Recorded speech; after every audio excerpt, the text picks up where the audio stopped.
Hi folks, Canadian Prepper here. Today's video is going to be quite in-depth, and it's probably going to be a little longer than normal.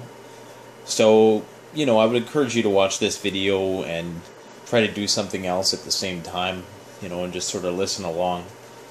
I hope it'll be insightful and perhaps thought-provoking for you.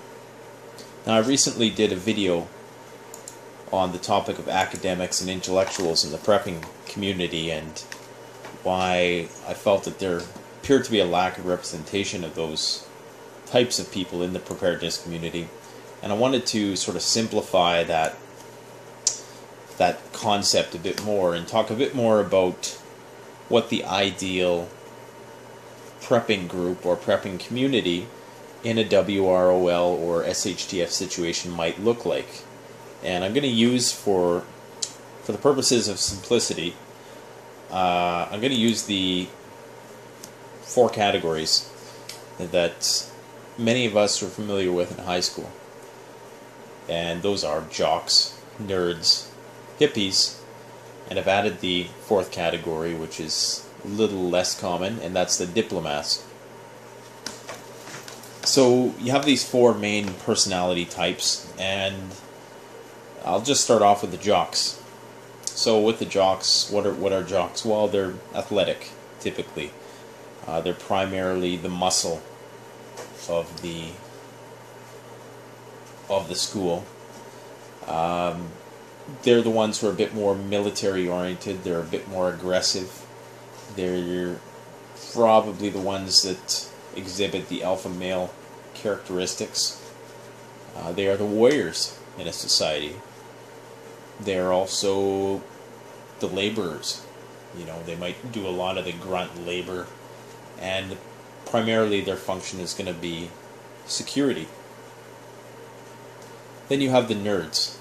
Okay, the nerds are the brains of the operation, obviously. They're like the nervous system of the body.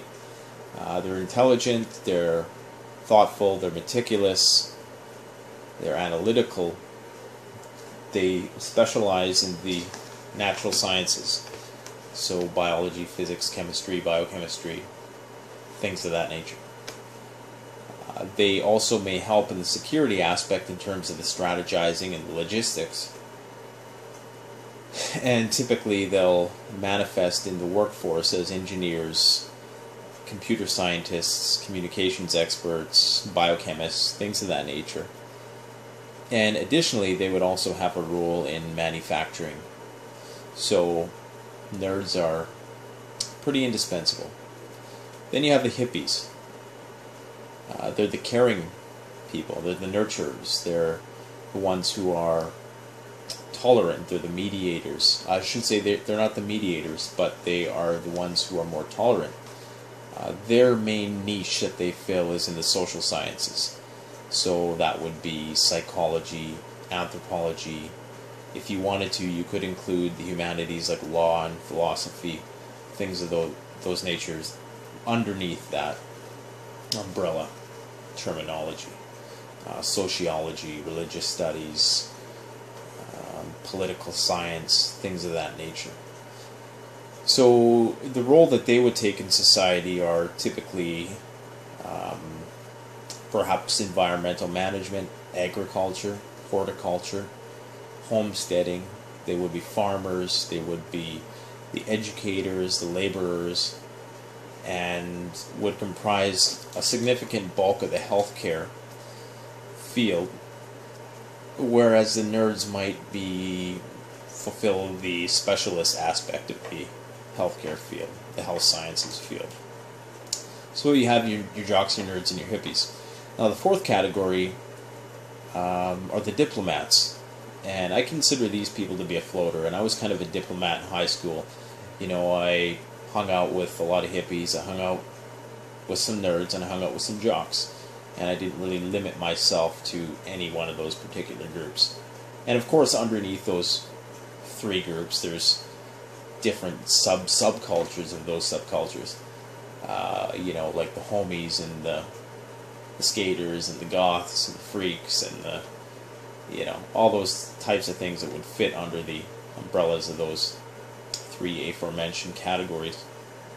And then you have your diplomats, of course, and the diplomats are kind of like the mediators. They're kind of the go-betweens. You know, in social psychology, we refer to them as social chameleons, because they can sort of take on any one of the aforementioned roles, albeit to a lesser degree, a lesser potency. So they're probably the ones in a society who would be the mediators. Like I said, the politicians. They would definitely play a role in policy creation, lawmaking. They would also be the barterers and the traders. They would be the ones who would negotiate between, not only internally between the hippies, nerds, and jocks. They would be the bridge between those three groups, but they would also be a bridge between their home community and outside communities. So those are the diplomats, very important as well.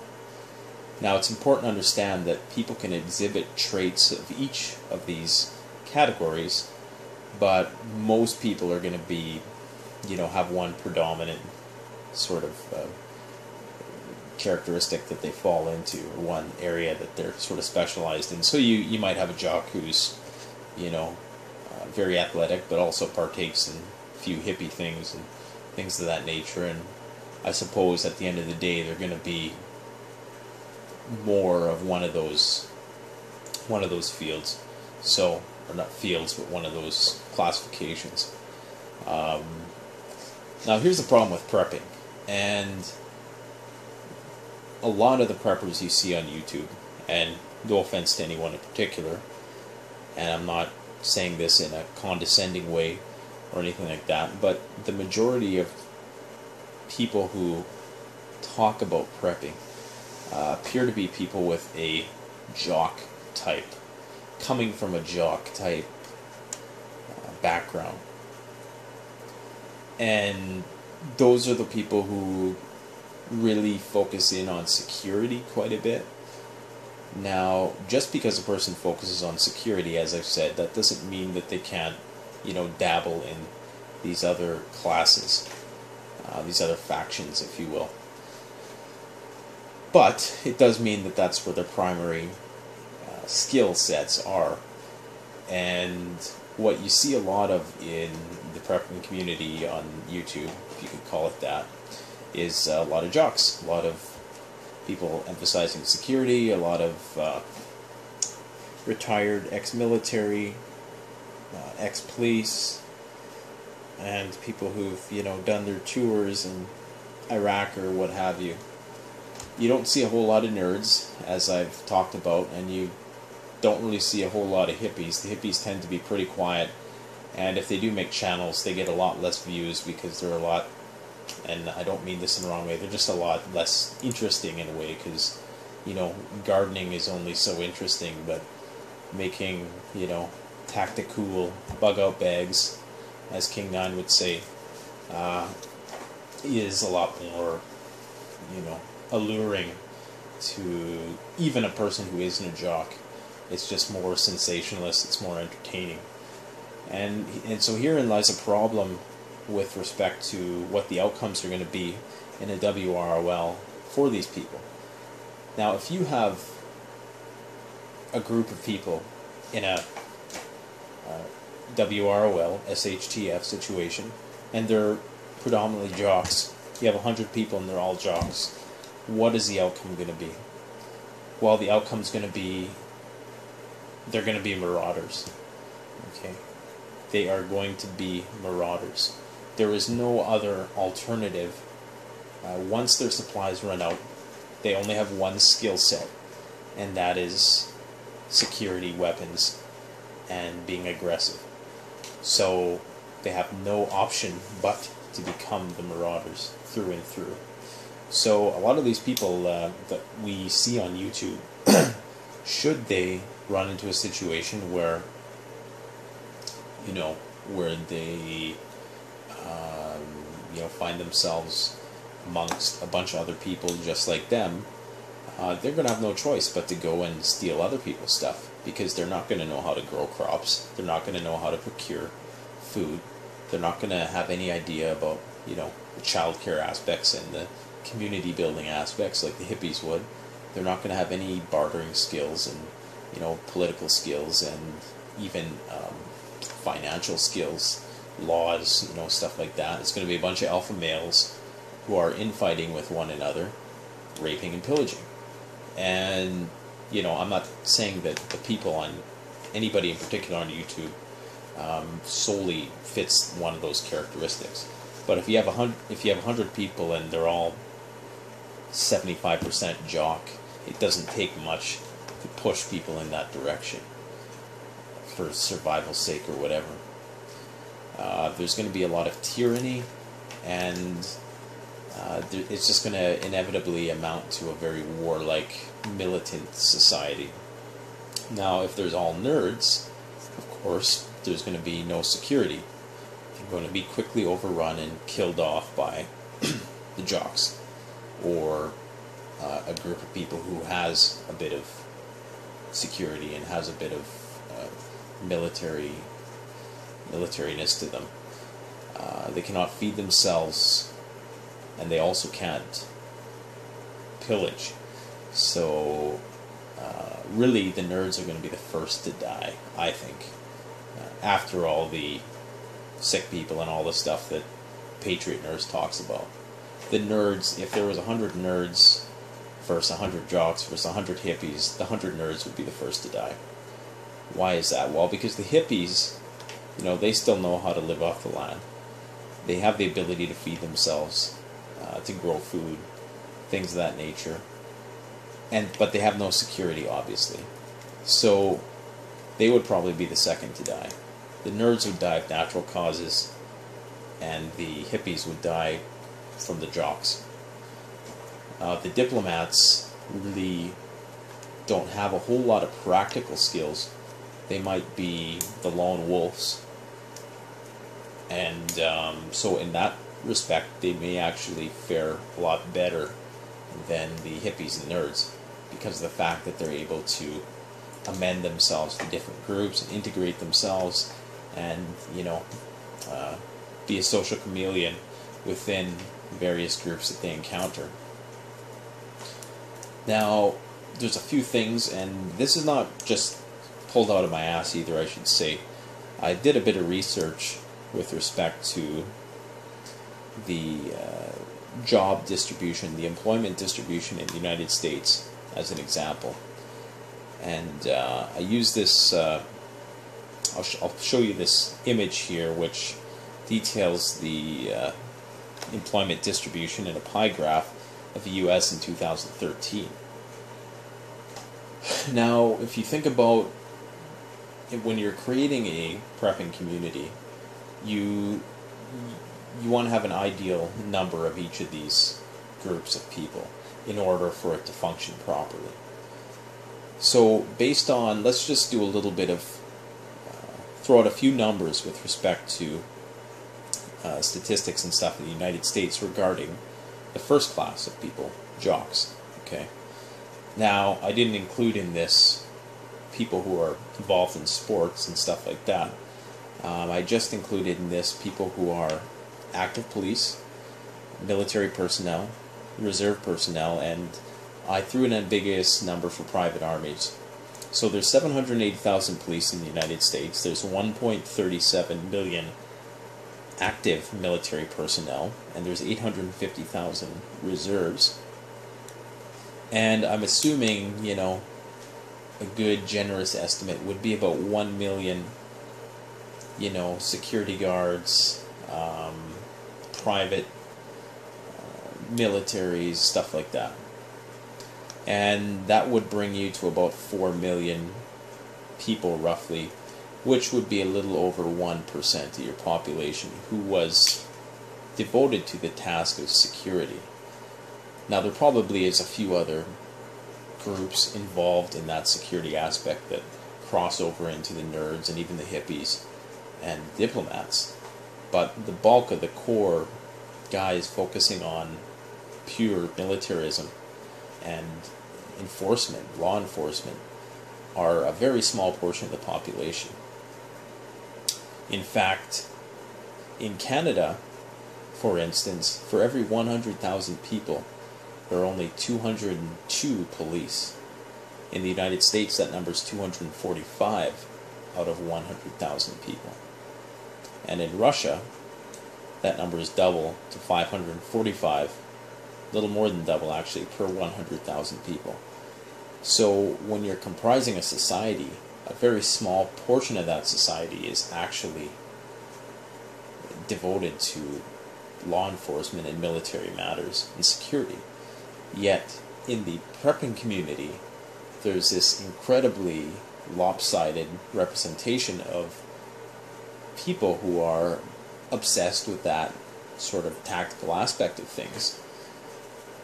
I would say, and this is being really generous and conservative in my estimates, at least 70% of the channels out there specialize in some aspect of that relates to the militant component of preparedness, and 30% might deal with other things like health and science and agriculture and things like that. So an ideal society then should somewhat reflect this. Now, granted, this pie chart that I'm showing you is a grid up.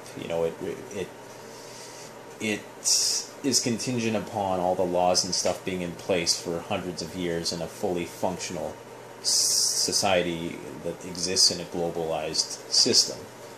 So clearly in a WROL the conditions are going to be different, and there's going to be probably a bit more of a need on security. That's going to have to be emphasized a little bit more. Just like how back in the day, in the medieval era and stuff like that, there were a lot more, the proportion of the warrior class was much larger than it is now. So I've sort of remade this pie chart here, and so you can see that hippies, I've taken some of the categories that they have here, and I've attributed those things to hippies. So that would be the agriculture, the education, the health, leisure, and entertainment. And if you do that, you realize that the society is, that hippies make up 33% of that aspect of the workforce in society. The nerds, and a lot of these, the way I've done this is, I'm sure it could be a subject of debate, but the nerds, they have mining, manufacturing, professional services, construction, professional and financial services, I should say, construction, information, and transport and utilities, which brings their representation to 35%. Now you have the diplomats, whose role is public administration, trade, and financial activities, for a total of 26%. Now, for me, that seemed a little too high for a WROL, because, if you have 26 out of 100 people in your post-apocalyptic community, it just seems like 26 out of 100 is too many to be focused solely on trade and financial activities and even public administration. It just seems a little too high. In a service-based economy, that would make sense, because in our society, in the first world sort of societies, there's a lot more services that need to be administrated and regulated and stuff like that, and that's not going to necessarily be the case in a SHTF situation. So I've decided to have that number. So the ideal number of people focused on various aspects of what I call diplomacy, that deal with public administration, trade, and finance, things of that nature, and even law to some extent, would be roughly 13%. And so, whereas the Jocks were initially at 6%, I've decided, because of the precariousness of the WROL, you are going to need more Jocks than there are now. You're going to need more a higher proportion of militarism in your society than there is now in order to ensure the security of your community. So I've generously bumped them up to 15%. So the final outcome was 13% diplomats, 35% nerds, 37% hippies, and 15% jocks. Now, another reason why you don't want too many jocks in your society, all the other little people here need to be able to keep the jocks under control. So long as there's an overwhelming majority of people that are not militants, that can overwhelm the jocks with numbers, if they did become, if there was some dictatorship that amounted, or if there was a few of these alpha males who decided to really sort of take over the community and essentially have a dictatorship over people, if they become tyrannical, I guess you could say. So an ideal society then, if your prepping group doesn't consist of, so many nerds, so many hippies, so many diplomats, it's not going to be that strong. Now, a lot of people say, oh, well, yeah, but wouldn't the 100 marauders just run through a community like that? No, because for one, you're going to have an excellent system due to the hippies. Your people are going to be well fed. Your children are going to be well educated. People are going to be looked after health-wise, which is another thing with the jock community. They're going to succumb to all sorts of illness because they're not going to have the expertise to treat themselves. And of course, with the nerds, you're going to have technology. The pen is mightier than the sword. So, something to consider. And the way I look at this is, hippies and nerds cannot survive, but they can thrive. Jocks can survive, but they can never thrive, because they're never going to have the means to, they might be able to steal from people and engage in nomadic